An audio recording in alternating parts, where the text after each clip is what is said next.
Hello, everybody. My name is Tyler Van Drumlin. This is my career research presentation. Right here, if I can get it to switch over, this is the recent picture of me that I found.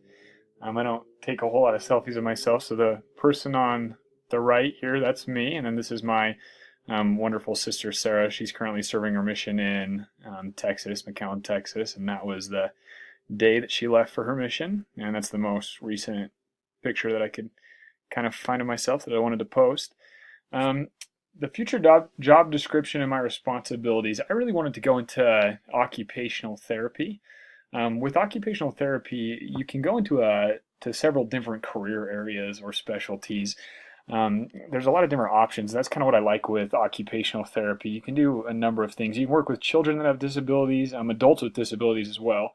You can work with stroke victims, accident victims, veterans that have been injured, and etc. There's a lot of different people that you can work with in a lot of different specialty fields. The role of an occupational therapist is kind of to help patients improve and maintain the skills needed for day-to-day activities and overall well-being. So these people that are injured or have disabilities, you're helping them to improve by incorporating a lot of physical therapy as well as psychology to both build the mind and the body of the individual that you're working with.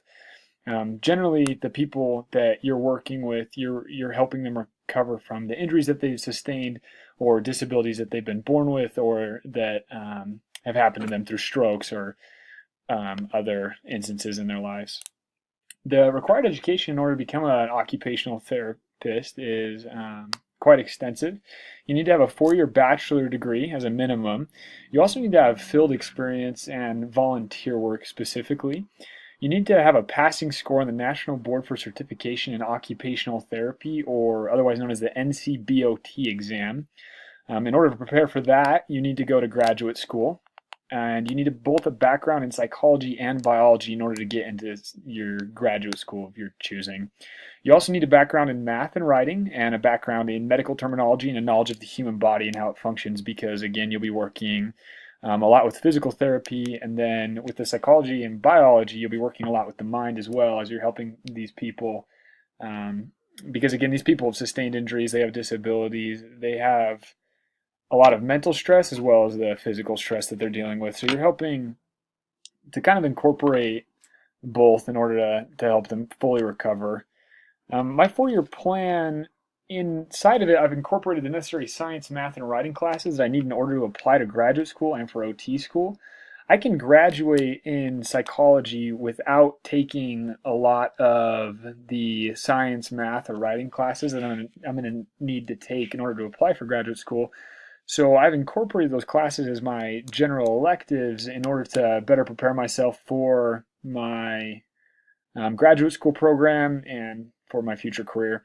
I also know a lot of people in the field of occupational therapy and physical therapy, gratefully, and in order to set up opportunities for volunteer work in order to gain experience, I have a plan to meet with these individuals and to try to see what's out there and where I need to go to find opportunities to learn more about occupational therapy. For me, psychology is very interesting. It's something that I really enjoy and that makes a lot of sense to me. I remember my first psychology class I took just as an elective to see how I would do, and I turned out that I really enjoyed it, and I thought that it was something that I could be successful in, so I decided to change my major to that.